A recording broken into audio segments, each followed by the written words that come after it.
The Houston Texans running back field will be better in 2026 compared to what they ended in 2025. Plus, perfect opportunity to give you guys a Tank Deal update coming out of training camp day one.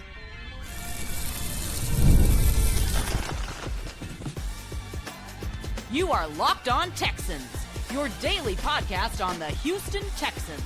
Part of the Locked On Podcast Network, your team every day. From Maystown to your town, today's episode and every episode of the Locked On Texans podcast is for Texan fans all around. Got a good show lined up for you today. Closing out today's pod, perfect opportunity to talk about the wide receiver group. CJ Stroud's expectation for Jaden Higgins going into his second year, and also an update on Tank Dell. DeMeco Ryans' expectation for this offense. Let me tell you, it's a key word that Ryan said a few times throughout this entire post-practice press conference that lets me know he believes the offensive side of the ball should be matching the defensive side of the ball, especially in terms of intensity and preparation.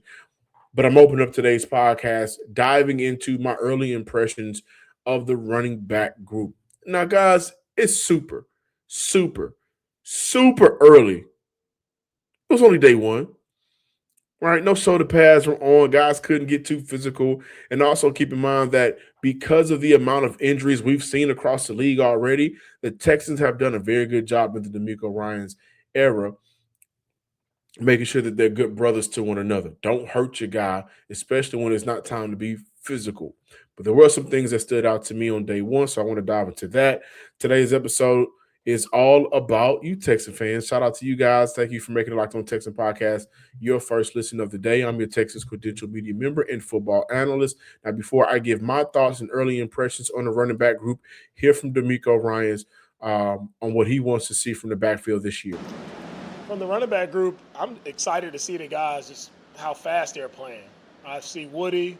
He looks faster. He's making more decisive decisions, like cuts. Jawhar is looking good. Of course, Montgomery has done a really good job. So a really good room of running backs, and I'm just excited to see them continue to improve on those fine details. Like, can we improve in our reads? Can we improve in our pass protection? Can we improve in the screen game as well? So I'm just excited to see the growth of that group throughout camp. Love it. I love it. Fast, decisiveness, fine details, and then he also highlights, can we improve in our reads? I loved everything Woody Marks gave Houston last year, and I think it's also too important. It's also important to include the fact that the offensive line in front of him was not the greatest when it came to being able to run block. That said, if you go back and watch the tape, which I encourage everyone to do, there were moments throughout the year where for Woody Marks, it felt like you could have had a better pickup there. You could have had those 2 yards that you had to fight like hell to get. It could have been 5, right? And so then DeMeco Ryan goes to highlight the vision, the cut game, right? The screen games. These are all a part of the fine details that I think it goes hand in hand on the conversation on Houston being a better run team. Also in that press conference, I remember DeMeco Ryans mentioning that, hey, man, we've had a problem running the ball ever since I got here. This is the year it stops. This is the year it changes, right? And it goes hand in hand. It works. The offensive line works with the running backs. The running backs have to work with the offensive line. A large part of why they brought in David Montgomery, in my opinion, was because of how good of a job he does with helping the offensive linemen set up blocks before he takes off downfield. But when I look at the 3 backs that I saw on day one, listen, Woody Marks does look a lot lighter, and he does look a lot leaner, and he does look a lot faster. That's number one. David Montgomery, who says he's down about 10 pounds, he looks lighter, he looks leaner, but he also still feels like he looks like he's still physical, right? Whoever's going to tackle him, they're going to pay for it. However, the running back that stood out the most to me, Jawhar Jordan. There were plenty moments throughout that practice where I was just looking at Jawhar Jordan and I was thinking to myself, Houston may have a gem in this young guy, right? And here's the thing. Jawhar Jordan, 2 years removed from being drafted by the Houston Texans. This would be his 3rd year. He's in, a running back on a 3rd on the depth chart. So we're not expecting Jawhar to get a ton of carries. We're not expecting that. But I do look at this situation in this running back room, and I think to myself, will we see a 50-30-20 split between Montgomery, Marks, and Jordan? Because when I look at Jawhar on day one, and again, this could be an overhype for me. I could be overblowing it. But also remember, guys, Jawhar Jordan was the first running back in 2025 to get 100 yards in a game. The kid is not a slouch. The kid is no scrub. We don't want no scrubs. And I get it. He's not one of them. And I look at a Jawhar and I think to myself, he could actually play himself into a bigger role to where at the end of the year, will it be 20% of the offensive snaps? Maybe not exactly. But could it be 18? And in those 18 snaps throughout the 18 offensive, in terms of percents, out those snaps per year, will he be one of those guys where he didn't need a lot of carries to make the most of what he was able to put out on the field? That was my biggest takeaway from day one, is that this running back room will be better in 26 compared to where they were in 2025. And I also think because of the improved offensive line, those guys are going to make everything a lot better. A lot of different combinations. Can't necessarily put that out there right now, but they're going to figure out their final five. This is Houston's formula. It's been that way in the Nick Caserio era. It's really been that way in the DeMeco Ryans era. It's going to continue to be that way because they got 5 new guys here. They're going to figure out who's the best of the best to put out there and then let the depth figure itself out. And I think this year the depth is amazing. If somebody goes down, the next man up mentality will not also be a mentality, but there'll be a preparation there. The offensive line will be better. It will be better. The running back room will be better off pure knowledge of what the system is asking of them when I look at Jawhar Jordan and the Woody Marks, and also just from a pure talent standpoint, because David Montgomery is one of those backs similar to Joe Mixon that you insert him, insert him on any team, he'll be able to be a productive player. And again, back to that 50-30-20 split. When I look at 2025, Nick Chubb, 28% of the offensive snaps played. Woody Marks, right under 50% of the offensive snaps played. And then I look at the combination of Dare, Jawhar, and even throwing in some Damian Pierce and Bruce Brooks. There 4 running backs. They all made up for a little bit over 20% of the offensive snaps played. Jawhar can absolutely get that number. And again, it's not all about the amount of snaps. It's about what are you doing with the limited carries that they're going to give you. So this preseason, look forward to some Jawhar Jordan snaps. Look forward to seeing some Jawhar Jordan runs. I think he's going to put the Houston Texans in a very good position in terms of just reliability on that third running back, which they didn't have last year. They really didn't until they landed on, Jawhar Jordan in Arizona, where he was able to rush for over 100 yards, the first Houston Texans running back to do that throughout the year. Now, it's also important to look at DeMeco Ryans' expectations. You guys are going to – DeMeco Ryans talked about some things on Wednesday that I really believe is going to set up and set the stage for the Texans offense all year. Stick around, more Locked On Texans talk on today's pod.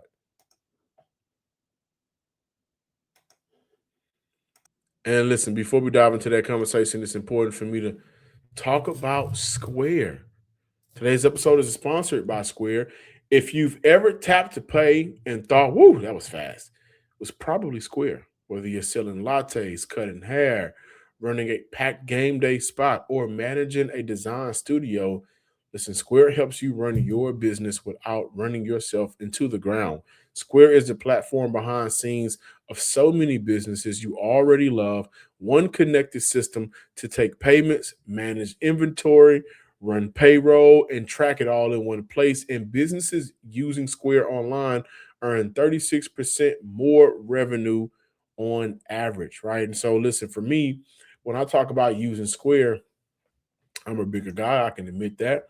For me, it's all about going to my local donut and kolache shop. Man, they do a lot of homemade stuff from scratch, and I love it. And they give me in, they give me out, and one tap, and I'm out the door. Plus, another thing that I like about Square, the rewards program system that they set up for the company using them. So if you're starting a business or running one that deserves better tools, Square helps you sell, manage, and grow without slowing down. Right now, you can get up to $200 off Square Hardware at square.com/go. That's square.com/go/locked on NFL. So again, SQUARE.com/go/LOCKEDON NFL. Running your business smarter with Square. Get started today. Getting back to talking Texans with you guys, I think there were a couple of other things that stood out to me day one from camp. Maybe I shouldn't use the word stood out, right? It was just day one. But there were some things to kind of be excited about, I guess. The special team situation where I felt like last year, who was going to return kicks. It feels like now for the Houston Texans, they'll be able to kind of get that under control and have guys that they trust. We're going to see the Texans this year, I think, really exert, not in a bad way, but they're going to exert their means to create a different dynamic on all three levels and all three phases of the game: offense, defense, and special teams. So get prepared and ready for that, especially when it comes to who's returning kicks this year. Did see a Keelan Rutledge pancake. Did see a big red pancake, so I thought that was, fun. The physicality in that young man, everybody's going to love. Also, CJ Stroud during some 7-on-7, connected, didn't connect, and also was intercepted as well at one point. So I don't think nobody should overreact to CJ Stroud anything right now. It is all going to work itself out until we, get an opportunity to see him playing some pass or in a real game, right? I think this is the year of all years where we may see the Houston Texans take preseason a lot more seriously this year. Maybe not necessarily from a quarterback standpoint, which I think that they should still. We should see more than a drive or two, but more so because they do have some things they really have to figure out in terms of depth, in terms of deploying players in certain formations, right? In terms of being better in the red zone. And it seems like right now, offensively, everybody's on page with Nick Caley, and Nick Caley's on page with everybody else. The offensive staff and the players are walking hand to hand, and I think that is a positive. We saw a lot of just confusion last year because one side was new, the other side was trying to figure out, will this work or not, and also just kind of come to terms with, I have to learn a different system in a crucial year in a young quarterback's playing career. But it feels like now the messaging has been consistent, starting from OTAs. Everybody's on the same page. Now, DeMeco Ryans, he talked about David Montgomery, but he also talked about, some expectations that he has from his tight end group and more. I expect our tight ends to play much better this year, starting with our coach, James Ferentz, passionate coach. Guy who's played the game for 10 years. He brings that energy, brings that passion, knowing what it's like as a player, right? And he's done a great job pouring into those guys. Kaylee's working with the tight ends as well. And the group, we have a really deep group. I mean, we have, 6, 7 guys there who can go play for us. So that's the exciting part about it. All different guys. And you talk about passing game, blocking game.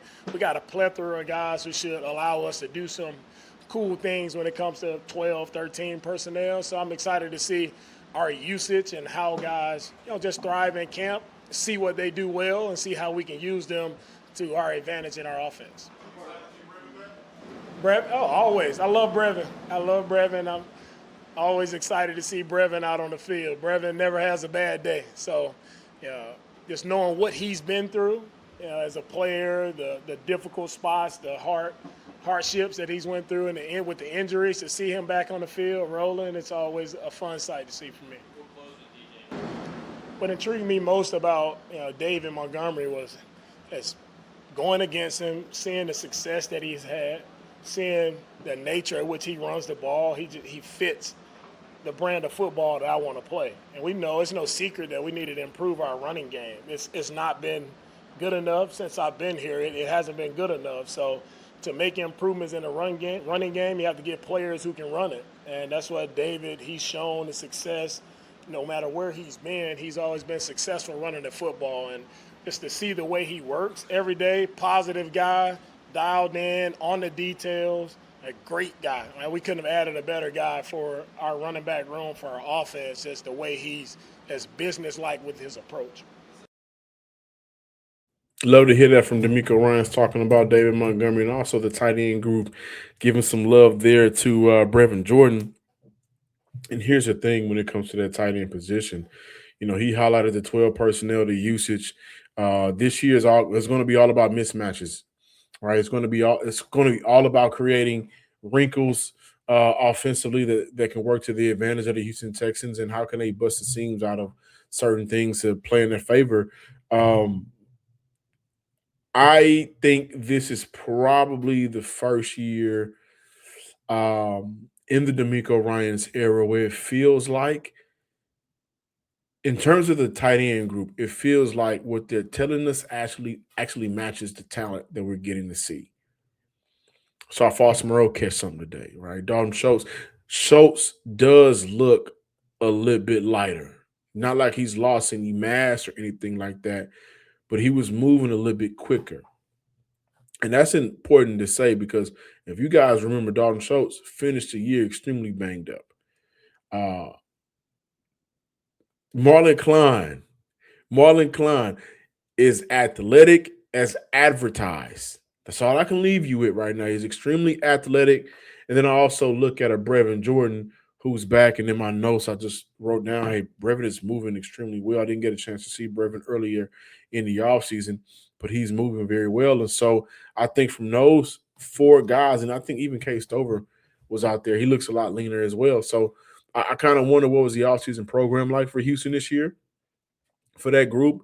But it does feel like of all of the years that Caserio and DeMeco Ryans has been here, the talent in that tight end room actually speaks volumes, and we're not just being told that, we can actually see it. Now, going into this upcoming season, and it starts right now, which is why I'm bringing it up in day one, the expectations on being a versatile group, right? Because do I think that this group, nobody in this group, even with the unknown of Marlon Klein, there is not a Brock Bowers, there's not a Kyle Pitts, right? There isn't one of the, like a George Kittle. You're not getting that freakish of a talent in this room. That's just the reality of it. But those are one guys. Now, those one guys can do so much as one person. But when I look at those four tight ends, and I'll go ahead and include Case Stover in this conversation because he's still in Houston, but specifically those four guys, the versatility of one player, you're getting in all four guys. So as Dalton Schultz does one thing very well, you got another tight end that does another thing that you really need from that group very well. And of all of the players in that group as of right now, I still do believe Brevin Jordan is the most versatile. He's the most athletic. He's the fastest, at least since the last time we see him play a live game. And even today, how he's moving, still has great hands. I think that if you want to go 1A in terms of who's a better blocker right now at the NFL level, Foster Moreau, Brevin Jordan, those guys are probably neck and neck if you ask me.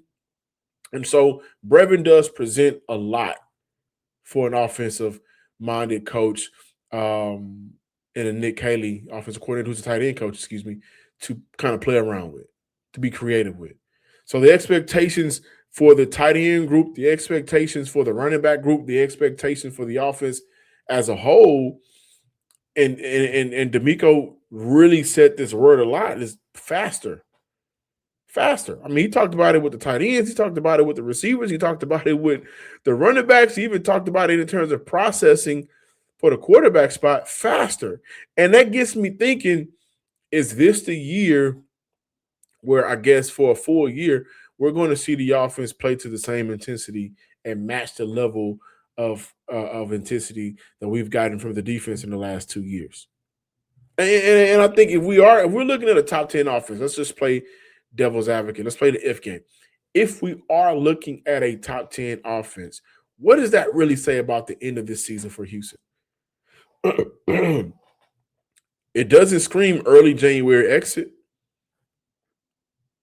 It does sound like if they're playing as fast as coach says they've been playing, it does scream February football. But everybody has this all hands on deck. Everybody has to perform as one. And even with asking Will Anderson. I'll say, Will, what do you need from your counterparts this year on the offensive side of the ball? He said, man, it ain't just the offense. It's all three phases.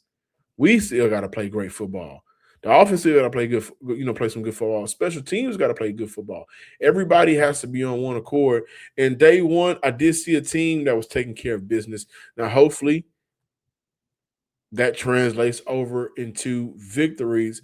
And again, from my perspective, whether you people believe it or not, I think preseason is extremely important this year. Now, let's talk about Jaden Higgins going into his second year, and also a Tank Dale update. More Locked On Texans talk to close out today's podcast.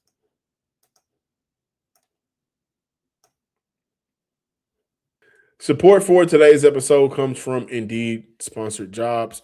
When workplace chaos hits you and you need the right hire, Indeed sponsored jobs helps connect employers with candidates who match specific needs like skills, certifications, and location. So less time gets spent searching and more time is spent finding the right fit. People are finding quality hires on Indeed right now. In the minute I've been talking to you, companies like yours have made 27 hires on Indeed, according to Indeed data worldwide. And listen, usually the biggest difference isn't someone doing more work, it's having someone who knows exactly what needs to happen and helps running everything smoother. Right? One great addition can have a ripple effect on everyone around them. When you find someone who brings the right skills, attitude, experience, energy, it makes the entire group better. That's why finding qualified candidates matters so much, and why tools like Indeed sponsored jobs help make that process easier. And so spend less time searching and more time actually interviewing candidates who check all your boxes. Less time, less stress, more results. When you need the right hire and right person to cut through the chaos, this is a job for Indeed sponsored jobs. And listeners of this show will get a $75 sponsored job credit to help get your job the premium status it deserves at Indeed.com/podcast. Just go to Indeed.com/podcast right now and support our show by saying you heard about Indeed on this podcast. Indeed.com/podcast. Terms and conditions apply. Need to hire? That's a question for you business owners out there. This is a job for Indeed sponsored jobs.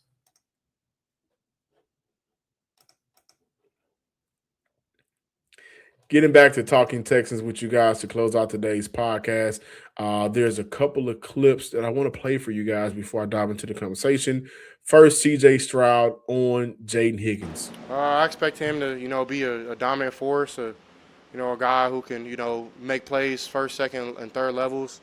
And I think, he's gotten better. I think he's learning and he's listening more and wanting to, take steps on where he can grow past just, the things that he's already good at.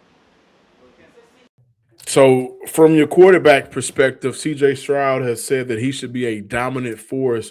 But what really stood out to me is saying that he's listening more. So I kind of wonder in 2025, his rookie year, how often was the communication between Stroud and Higgins just off? Right. And because of that communication, that hold Higgins off from getting on the field. Right. Higgins started the year with 4 straight games of only playing around 40% of the offensive snaps. That was higher once we got to the end of the year. He finished last year playing in 58% of the offensive snaps. And we wondered throughout the entire year, why are we not seeing Higgins featured a lot more, especially considering the talent in that room is scarce. And so with Stroud saying that, I'm led to believe that it was just some rookie growing pains. Right, look, maybe it was frustrating from a rookie standpoint because I'm not necessarily getting the ball, but maybe also because this is not what you're doing may not be what the offense is asking of you. You need to be better in terms of receiving that communication. But I 100% agree. Like Jaden Higgins has the tools to be a very good receiver in this NFL, considering that Nico Collins is on the other side of him. Right. And, he was very productive on third down in 2025, 212 yards, 3 TDs, 9 first downs, 16.3 yards per catch, 11.8 yards per target. And he's gotten to a place where at least over the offseason, he does look like he does looks like he's a little bit quicker off the line of scrimmage. So if the tools are there and the listening more means the communication is a lot better, should we be seeing Jaden Higgins hover around 800 yards? And for many people, 800 yards may not be a lot for you guys. But we know Nico going to get his, and we know Nico Collins is a walking, especially when healthy, a walking 1,000-yard receiving receiver. So those numbers, considering who's at the tight end spot, considering the Texans will run the ball this year, considering everything, 800 from a receiver that's not your number one, I think is a really good benchmark to judge him on. And this year, we should not see Jaden Higgins in games where he's only playing 40% of the snaps, 44, 43. We should consistently see Jaden Higgins playing around 60 to 70% of the offensive snaps this year, all things considered. And it's important to highlight that Jalen Noel did start training camp on the NFL non-injury list, so he'll be out for a couple of weeks. I would expect for Jalen Noel, to be back at the earliest mid to late next week, at the latest a week and a half, 2 weeks from now. Now, Tank Dell. Let's hear from Nick Caserio on Tank Dell. Really just one day at a time. Obviously, he sustained a pretty significant injury. Hasn't played football in a really long time. There's been some ups and downs. I'm sure once you have the opportunity to visit with him, he might express those. But his attitude has been great. I mean, he's been in the building every day. You know, there's some stops and starts. But I think when you endure an injury of that nature, how significant it was, I mean, it's a long road to come back. I mean, it's credit to him. It's credit to our training staff. The fact that he's even in a position where he's probably going to have an opportunity here at some point here to practice. So Tank's a great kid. From the day we drafted him to where he is now, his attitude hasn't changed. I think he's probably more anxious than anything else to go back out there. But we never pushed it. We never pressed it. We never put any timetable on anything, and kind of let the player work with this training staff. And when they're able to do something, what can they do? Then we'll keep the progression moving. So, but yeah, like I said, he's probably got another week or so here of work until we actually see him on a practice field. But it's credit to him, and it's a credit to a lot of people in the organization. Yeah, I think that was 100% needed from Nick Caserio. That's a reality check for a lot of us, especially the fans, where there's been a lot of starts and stops. There's been a lot of it. All right, it's been good days. It's been bad days. There's been moments where you just look at Tank and say, man, he's back. There's been moments where he's not fully there yet. And so I wouldn't be shocked if even when Tank Dell returns, the slow ramp-up period the Houston Texans will take. And they also, in a corresponding move, I mean, they signed a receiver. We got to remember that Jalen Noel is also starting off training camp on the NFI list. Now we hear word from Nick Caserio that for Tank Dell, the earliest that they're going to expect him back is sometime next week, maybe late in the week. And so for Houston, it's all about making sure that they take their time with him. Just take the time. That said, I would expect those first 4 games, I could see Tank Dell missing the first game of the season. I could. I really could. Not because he's not 100% ready, simply because I think the Texans are being that cautious with him to the point where they don't want to put Tank Dell, especially in this preseason game period or training camp, they don't want to risk Tank Dell getting hit, and that kills all of the momentum he's been working toward. So it's a sticky situation. This is important why Jaden Higgins needs that year 2 leap. It's important why Nico Collins needs to continue to be who he is. It's also important for that tight end room to be extremely good this year. Didn't get a lot of Louis Bond on day 1. So we'll see. But thank you guys for watching today's podcast. Please be sure to subscribe, like, and comment on YouTube and wherever you listen to your podcast, and follow me on Twitter at John_Hickman12. Also on Instagram at SomeSportsGuy with 2 Ys, because I can't wait to bring you more Texan coverage. Until next time, ladies and gents and Texan fans across the nation, peace.